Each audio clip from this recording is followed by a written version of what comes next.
Iran Israel వదులుతున్న రాకెట్లు ఇప్పుడు ప్రపంచ మార్కెట్లకు డైరెక్ట్గా తగులుతున్నాయి. స్టాక్ మార్కెట్లు కుప్పగూలుతున్నాయి. లక్షల కోట్లు ఆవిరైపోతున్నాయి. ఆయిల్ ప్రైజెస్ పెరుగుతున్నాయి. Petrol, diesel. అంతేనా? ఇది కాదు అసలు ముప్పు.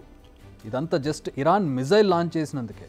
అదే ఫుల్ ఫ్లెడ్జ్లో వార్ అంటే ఏంటి? ఇటు సైడ్ అటు సైడ్ రెండు దేశాలు కొట్టుకుంటే జరిగేది వార్. ఇది జస్ట్ అటాక్ మాత్రమే జరిగింది. ఇప్పుడు వన్ సైడ్ మాత్రమే జరిగింది.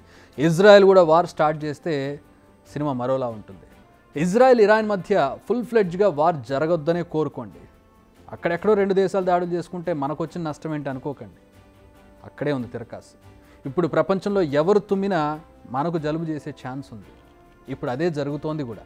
ఎందుకు, ఎలా అని చెప్పుకునే ముందు ఒకసారి మిడిల్ ఈస్ట్లో ఏం జరుగుతుందో చూద్దాం. ఇజ్రాయెల్ ఇరాన్ మధ్య ఆల్రెడీ పచ్చగడ్డి వేస్తే భగ్గుమనే పరిస్థితి పడింది. భగ్గుమంది.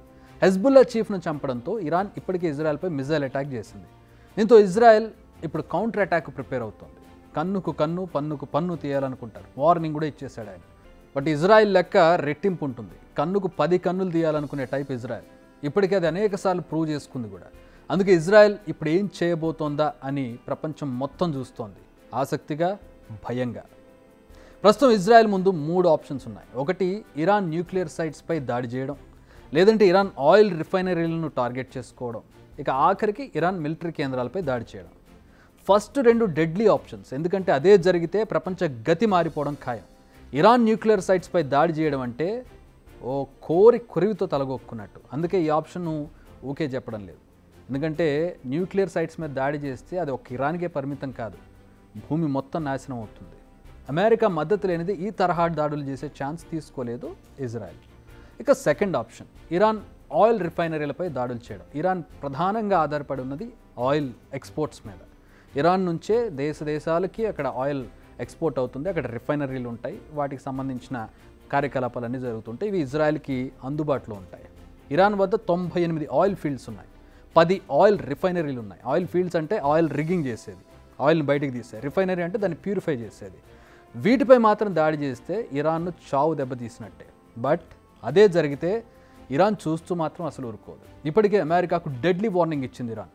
తమ ఆయిల్ ఫీల్డ్స్పై దాడి చేస్తే ఊరుకునేది లేదు అని. ఇరాన్ వార్నింగ్ ఇచ్చిందని కాదు, కానీ ఇజ్రాయెల్ మాత్రం నిజంగానే దాడులు చేస్తే చాలా దేశాల కథ కంచికి చేరుతుంది, మన ఇండియాతో సహా. ఎందుకంటే Iran main business oil exports, ఇందాక చెప్పుకున్నాం కదా. At the same time China, భారత్తో సహా అనేక దేశాలు ఇరాన్ నుంచి చమురు కొనుక్కుంటాయి. మనం పెట్రోల్ అక్కడి నుంచే కొనుక్కుంటాం. సో ఈ ఇరాన్ చమురు ఎగుమతుల మీద మనం ఆధారపడి ఉన్నాం. ఇరాన్ మిజైల్ అటాక్ చేసింది అనే వార్తల దెబ్బతోనే ఇప్పటికీ అంతర్జాతీయ మార్కెట్ క్రూడ్ ఆయిల్ ధరలు పెరిగిపోయాయి. దీంతో ఇప్పుడు వార్తకే రేట్లు పెరిగిపోయాయి. దీంతో ప్రపంచవ్యాప్తంగా అనేక దేశాల్లో పెట్రోల్, డీజిల్, కిరోసిన్ ధరలు పెరిగే ఛాన్స్ కనిపిస్తోంది. స్టాక్ మార్కెట్ల విషయం కాసేపు పక్కన పెడదాం. అవి ఒక రోజు ఒకలా బిహేవ్ చేస్తాయి. ప్రపంచం మీద ఉన్నటువంటి అందరి ప్రజల మీద ఎఫెక్ట్ పడదు. కానీ చమురు ధరలు మాత్రం చిన్న స్థాయి నుంచి పెద్ద స్థాయి వరకు అందరి మీద ఎఫెక్ట్ చూపిస్తాయి. ఒక్కసారి చమురు ధరలు పెరిగాయంటే సామాన్యుడిపై భారం పడుతుంది. చమురు ధరలు పెరగగానే ఫస్ట్ ఎఫెక్ట్ ప్రపంచ వాణిజ్యంపై పడుతుంది. రోడ్డు మీద వెళ్ళే ప్రతి వెహికల్కి పెట్రోల్ అవసరం, డీజిల్ అవసరం. కార్గో షిప్స్ ధరలు పెంచుతాయి, వాళ్ళకి అది అవసరం. ఇది ఇంపోర్ట్స్, ఎక్స్పోర్ట్స్పై ఎఫెక్ట్ చూపిస్తుంది. కిలో రూపాయి ఉండేది 10 రూపాయలు చేస్తారు వాళ్ళు. ఎందుకంటే పెట్రోల్ రేట్ పెరిగింది, మేము ఇక్కడ తీసుకురావడానికి రేటు పెరుగుతుంది. వాటికి కొనసాగింపుగా ట్రాన్స్పోర్టేషన్ కాస్ట్ పెరుగుతుంది. ఈ షిప్స్ ఒడ్డుకు తీసుకొస్తాయి. ఫర్ సపోజ్ చెన్నై ఒడ్డుకు తీసుకొచ్చాయి. చెన్నై నుంచి ఆంధ్రప్రదేశ్ రావడానికో, తెలంగాణ రావడానికో లారీ కావాలి. ఆ లారీ వాడికి పెట్రోల్ కావాలి. పెట్రోల్ ధర డబుల్ అవుతుంది. వాడు ఆ ట్రాన్స్పోర్ట్ ధర పెంచుతాడు.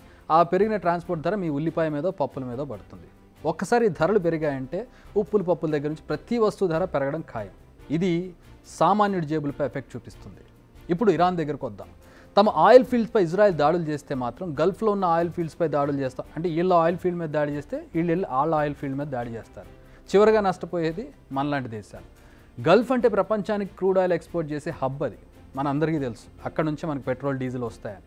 వాటిపై దాడులు జరిగితే చాలా దేశాల తలరాత మారిపోతుందనడంలో ఎలాంటి డౌట్ లేదు. అందుకే న్యూక్లియర్ ఆయిల్ ఫీల్డ్స్పై ఇజ్రాయెల్ దాడికి అమెరికా అంత సుముఖంగా లేదు. ఎందుకంటే అమెరికా కూడా అక్కడ నుంచే ఇంపోర్ట్ చేసుకుంటుంది కాబట్టి, వాళ్ళకి రేట్లు పెరుగుతాయి కాబట్టి.